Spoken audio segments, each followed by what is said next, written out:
മലപ്പുറത്ത് സ്ഥിരീകരിച്ച എംബോക്സ് വകഭേദം ഏതെന്ന് തിരിച്ചറിയാനുള്ള പരിശോധന ഫലം ഇന്നാണ് ലഭിക്കുക. ആഫ്രിക്കയിൽ കണ്ടെത്തിയ B1 വൈറസ് ആണെങ്കിൽ അതീവ ജാഗ്രതയിലേക്ക് നമ്മൾ നീങ്ങിയേ പറ്റൂ.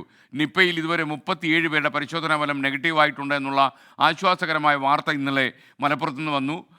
മലപ്പുറത്ത് നിന്ന് സമീർ ബിൻ കരീം നമുക്കൊപ്പം ചേരുകയാണ്. ഗുഡ് മോർണിംഗ് സമീർ, വിശദാംശങ്ങൾ എന്തൊക്കെയാണ്? Very good morning SKN. മലപ്പുറത്ത് സ്ഥിരീകരിച്ച എംപോക്സുമായി ബന്ധപ്പെട്ട് അതിൻ്റെ വകഭേദം തിരിച്ചറിയാനുള്ള പരിശോധന ഇന്ന് അതിൻ്റെ റിസൾട്ട് വരും എന്നുള്ളതാണ് ഏറ്റവും പ്രധാനപ്പെട്ട കാര്യം. തിരുവനന്തപുരത്തെ വൈറോളജി ലാബിലാണ് പരിശോധന നടത്തിയത്. ഇന്ന് ഉച്ചയോടെ ആയിരിക്കും ഇതിൻ്റെ ഫലം വരിക എന്നുള്ളതാണ് നമ്മൾ മനസ്സിലാക്കുന്നത്. പ്രധാനമായും ഇതിൽ പരിശോധിക്കുന്നത് B1 വകഭേദമാണോ B2 വകഭേദമാണോ എന്നതാണ് ഏറ്റവും പ്രധാനപ്പെട്ടതായിട്ടുള്ളൊരു കാര്യം. B2 വകഭേദമാണെങ്കിൽ ആശ്വാസകരമാണ് എന്നതാണ്.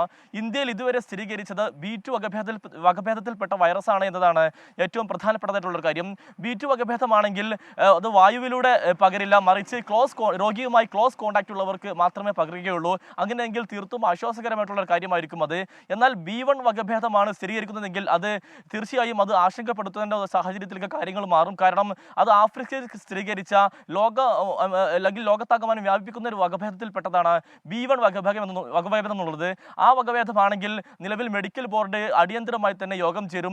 ആവശ്യമെങ്കിൽ ചികിത്സാ പ്രോട്ടോക്കോളിൽ അടക്കം മാറ്റം വരുത്തി കൂടുതൽ ജാഗ്രതയിലേക്കും കരുതൽ നടപടിയിലേക്കുമായിരിക്കും ആരോഗ്യവകുപ്പും ജില്ലാ ഭരണകൂടവും കടക്കുക എന്നതാണ് നമുക്ക് ഇതുവരെ ലഭ്യമായിരിക്കുന്ന വിവരം. എന്നാൽ ഇന്ന് ഉച്ചയോട് കൂടിയായിരിക്കും റിസൾട്ട് വരിക. അതിനുശേഷമായിരിക്കും മറ്റുള്ള നടപടിയിലേക്ക് ആരോഗ്യവകുപ്പ് കടക്കുക എന്നതാണ് നമുക്ക് ലഭ്യമായിരിക്കുന്ന വിവരം.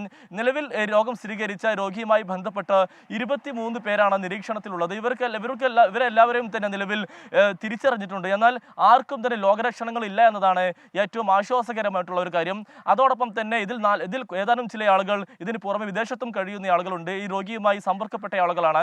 ഇവരെ നിലവിൽ തിരിച്ചറിഞ്ഞുകൊണ്ടിരിക്കുകയാണ് എന്നതാണ് ആരോഗ്യവകുപ്പ് വ്യക്തമാക്കുന്ന ഒരു കാര്യം. ഏതായാലും ഇന്നത്തെ പരിശോധനാ ഫലത്തിന് അനുസരിച്ചായിരിക്കും ഈ മലപ്പുറത്തെ എംപോക്സുമായി ബന്ധപ്പെട്ടുള്ള മറ്റു കാര്യങ്ങളിലേക്ക് ആരോഗ്യവകുപ്പ് കടക്കുക. SKN. Okay, thank you. Sameer bin കരീമാണ് മലപ്പുറത്ത് നിന്ന് ചേർന്നത്.